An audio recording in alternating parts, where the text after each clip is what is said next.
ಏನನ್ಸ್ತು operation Sindoor ನೋಡಿ? ನಿಮ್ಮೊಳಗಿರೋ ಒಬ್ಬ ಯೋಧ, ಭಾರತೀಯ ವಾಯುಪಡೆಯ ಫೈಟರ್ ಪೈಲಟ್, ಅದನ್ನ ನೋಡಿದಾಗ ಹೆಂಗ್ ಫೀಲ್ ಆಯ್ತು? ಎಸ್ಪೆಷಲಿ ಎಲ್ಲ ವೆಸ್ಟರ್ನ್ ಫ್ರಂಟ್ನ ಎಲ್ಲ ಏರ್ಬೇಸ್ನ ಇಂಡಿಯನ್ ಏರ್ಫೋರ್ಸ್ ಮತ್ತೆ ಹಿಟ್ ಮಾಡಿದ್ರಲ್ಲ ಅವಾಗ, ಅದು ಕೂಡ ಪ್ರಿಸಿಷನ್ ಸ್ಟ್ರೈಕ್ಸ್ ಇನ್ಕ್ಲೂಡಿಂಗ್ ಸರ್ಗೋದಾ. ಆ ದೃಶ್ಯಗಳನ್ನ ನೋಡಿದಾಗ ಹೇಗೆ ಫೀಲ್ ಆಯ್ತು ನಿಮಗೆ ಅಂತ? ನಾನು ರಿಟೈರ್ ಆಗಿ 25 ವರ್ಷ ಆಗೋಯ್ತು. ಈ ಸಮಾಚಾರನ ಕೇಳಿ ನನಗೆ ಭಾಳ ಸಂತೋಷ ಆಗಿತ್ತು.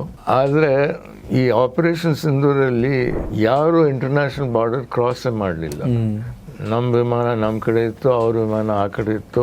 ಎಲ್ಲ beyond visual range stand of missiles use ಮಾಡಿದ್ದು. ಸ್ಟ್ಯಾಂಡ್ ಆಫ್ ಮಿಸೈಲ್ಸ್ ಯೂಸ್ ಮಾಡಬೇಕಂದ್ರೆ ಇಲ್ಲಿ ಒಂದು ಏರ್ಬೋರ್ನ್ ಅರ್ಲಿ ವಾರ್ನಿಂಗ್ ಏರ್ಕ್ರಾಫ್ಟ್ ಇರುತ್ತೆ. ನಮ್ಮ ಹತ್ರ ನೇತ್ರ ಅಂತ ಒಂದಿದೆ. ಅದನ್ನ ಇಟ್ಕೊಂಡು ಆ ಪಾಕಿಸ್ತಾನಿ ವಿಮಾನದ ಕೋಆರ್ಡಿನೇಟ್ಸ್ ತಗೊಂಡು ಡೇಟಾ ಲಿಂಕ್ ಯೂಸ್ ಮಾಡಿಕೊಂಡು ನಮ್ಮ ಫೈಟರ್ಗೆ ಕಳಿಸ್ತಾರೆ. ಫೈಟರ್ ಓನ್ ರೇಡಾರ್ ಓಪನ್ ಮಾಡಿದ್ರೆ ಪೊಸಿಷನ್ ಗೊತ್ತಾಗ್ಬಿಡುತ್ತೆ. ಅದಕ್ಕೋಸ್ಕರ ಲಾಸ್ಟ್ ಮಿನಿಟಲ್ಲಿ ಓಪನ್ ಮಾಡ್ತಾರೆ ರೇಡಾರು.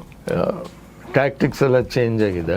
ಆದರೆ airborne early warning aircraft and data links are very important. Operation Sindoor ಟೈಮ್ನಲ್ಲಿ ಒಂದು ವರ್ಡ್ ತುಂಬಾ ಚರ್ಚೆ ಆಗ್ತಾ ಇತ್ತು, ಸಿಯಾಡ್ ಅಂಡ್ ಡಿಯಾಡ್ ಅಂತ. Suppression of enemy air defences and destruction of enemy air defences ಅಂತ. ಎರಡರ ನಡುವಿನ ಡಿಫರೆನ್ಸ್ ಏನು? ಇಂಡಿಯಾ ಅದನ್ನ ಅಷ್ಟೊಂದು ಎಫೆಕ್ಟಿವ್ ಆಗಿ ಅಚೀವ್ ಮಾಡಕ್ಕೆ ಏನ್ ಹೆಲ್ಪ್ ಆಯ್ತು ಅಂತ? Suppression of enemy air defence SCAD ಹಳೆ ಕಾಲದಲ್ಲಿ ಬಹಳ dangerous mission.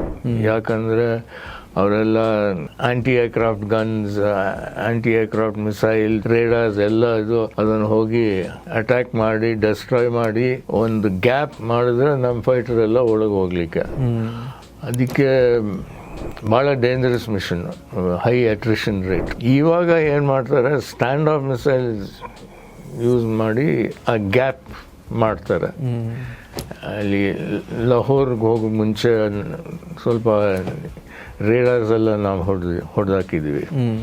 ಸಿಯಾಡ್ is very important and very dangerous. ಇವಾಗ ಸ್ಟ್ಯಾಂಡ್ ಆಫ್ ಮಿಸೈಲ್ ಯೂಸ್ ಮಾಡ್ತೀವಲ್ಲ ಅಂತ, ಮಿಸೈಲ್ಸ್ ಮತ್ತೆ ಡ್ರೋನ್ಸ್, ಇವಾಗ drones, stand off munitions, attrition rate ಭಾಳ ಕಡಿಮೆ ಆಗಿದೆ. ಆದರೆ ವೆರಿ ಇಂಪಾರ್ಟೆಂಟ್ ಮಿಷನ್. ಫುಲ್ ವಿಡಿಯೋಗಾಗಿ ರಿಲೇಟೆಡ್ ಲಿಂಕ್ ಕ್ಲಿಕ್ ಮಾಡಿ.